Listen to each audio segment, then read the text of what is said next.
Henry Works, inspired by the life of Henry David Thoreau, by D.B. Johnson.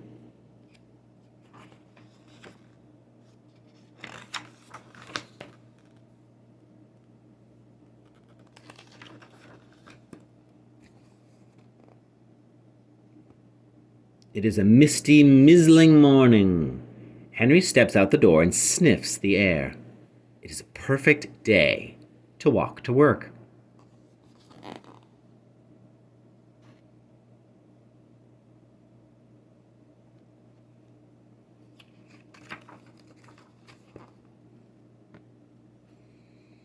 Henry stops by the pond to dig comfrey root. Channing walks by. Henry says, "You're not doing anything today. Come fishing with me."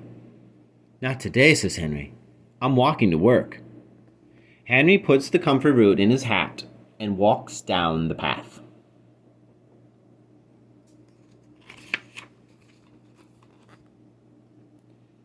From the top of a hill, Henry sees clouds far away. It has been a dry summer, but he knows it will rain today.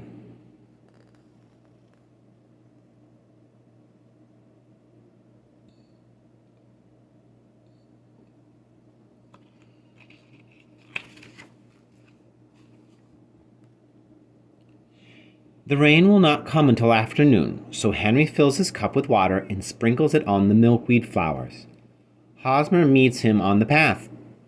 "Are you being a rain cloud today, Henry?" he asked. "I'm walking to work," Henry says.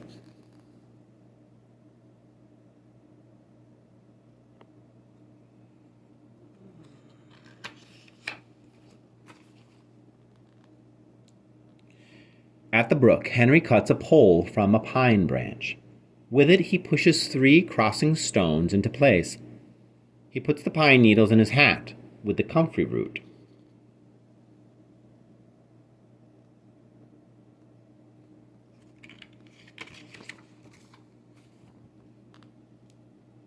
Henry tramps a trail across Hosmer's field and finds a fox's den.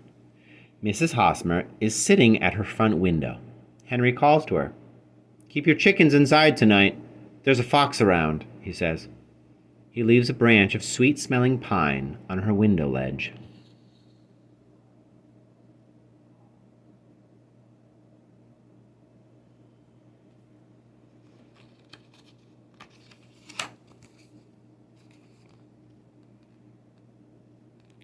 In town, Henry meets the postmaster. "Henry," he says, "I can't walk on my sore foot. Since you're not working, can you take this letter to Emerson?" "I'm walking to work right now," Henry says, "but I'll take it to him on my way." Henry takes the comfrey root out of his hat, and he gives it to the postmaster. It will make his foot feel better. It will make his foot better.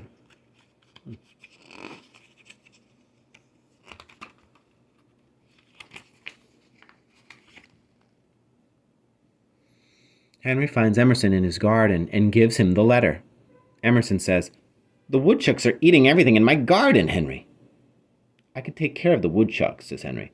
"I'll bring them out to the country on my way to work." Henry plays his flute, and the woodchucks run to him. He tucks one in each pocket and walks off through the woods.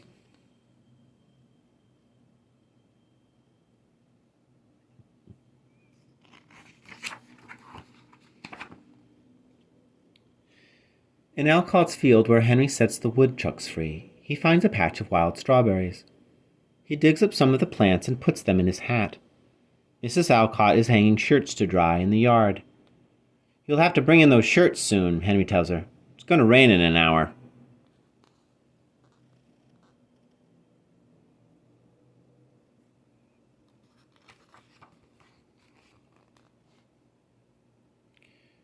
Henry walks along the road to Hawthorne's house.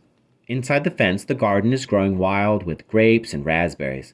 Henry takes the strawberry plants out of his hat and finds a perfect place for them in Hawthorne's garden.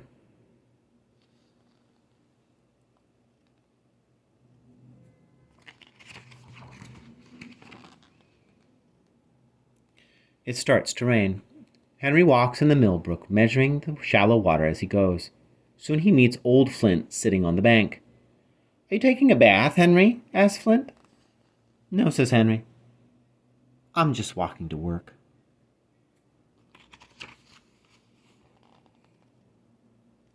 Henry climbs out of the brook and into the middle of a big huckleberry bush. He crawls under it to cut away the tangles and picks berries until his pockets are full. Henry marks a path from the road to the huckleberry bush.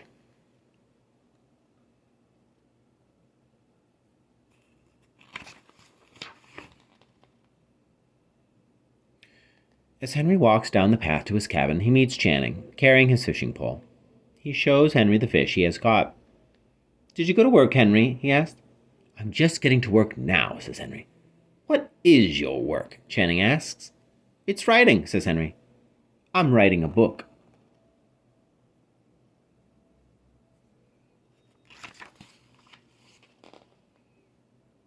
Henry turns toward his cabin.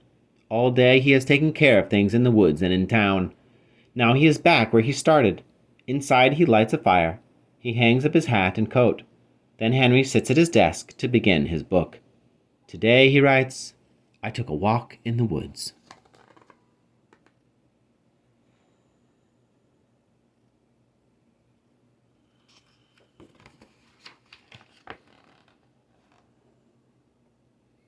For many years I was self-appointed inspector of snowstorms and rainstorms, and did my duty faithfully. Surveyor, if not of highways, then of forest paths, and all across lot routes, keeping them open and ravines bridged and passable all seasons, where the public heel had testified to their utility. I have looked after the wild stock of the town, which give a faithful herdsman a good deal of trouble, by leaping fences. And I have had an eye to the unfrequented nooks and corners of the farm. I have watered the red huckleberry, the sand cherry, and the nettle tree, the red pine and the black ash, the white grape and the yellow violet, which might have withered else in dry seasons.